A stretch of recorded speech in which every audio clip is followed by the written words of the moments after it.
οι κούκλες να γίνουν το καταφύγιό μου. Ένα μέσο για να απαλύνω το φόβο και την ένταση που βιώνουν τα παιδιά μου μέσα στους συνεχείς βομβαρδισμούς. Αδυνατεί κανείς να περιγράψει τι έχει ζήσει ο λαός της Γάζας και τι ζούμε ακόμα αυτή τη στιγμή. Οι λέξεις είναι λίγες μπροστά σε αυτή την εμπειρία. Κι όμως, μέσα σε αυτή την καταστροφή, βρήκα έναν τρόπο να δημιουργήσω κάτι που λειτουργεί σαν σωσίδιο, πρώτα για τα δικά μου παιδιά και έπειτα για τα παιδιά της χώρας μου που ζουν στους δρόμους και στους καταβλισμούς εκτοπισμένων. Να φτιάχνεις κούκλες από υλικά που υπήρξαν πηγές δυστυχίας και καταπίεσης μοιάζει σχεδόν παράλογο. Κι όμως, αυτή η στιγμή έγινε μία από τις πιο σημαντικές της ζωής μου, γιατί είδα πώς η καταστροφή μπορεί να μετατραπεί σε ανοικοδόμηση της καρδιάς και της ψυχής. Και το πείραμα πέτυχε. Συμμετείχαν 30 παιδιά, 10 γυναίκες και 7 άνδρες.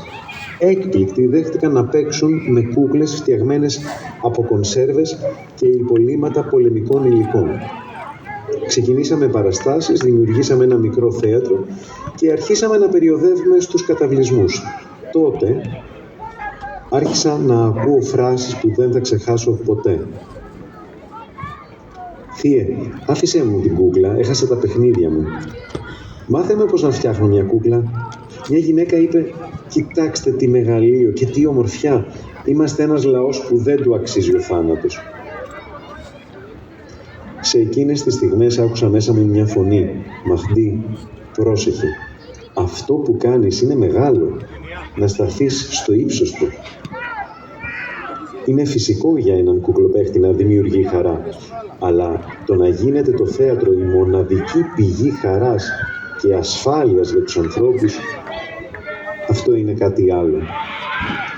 Κατά τη διάρκεια της παράστασης ένιωθα σαν να σταματά ο χρόνος της καταστροφής, σαν να παγώνει ο βομβαρδισμός, σαν να αναβάλλεται ο θάνατος. Ακόμα και ο ήχος των drones φαινόταν να σωπαίνει και μέσα σε εκείνες τις στιγμές η γαλήνη απλωνόταν και η χαρά γεννιόταν μέσα στις σκηνές φθαρμένες που δεν προστατεύουν ούτε από τον ήλιο ούτε από το κρύο. Κι όμως οι άνθρωποι κάθονταν σαν να βρίσκονταν στην πιο πολυτελή αίθουσα θεάτρου.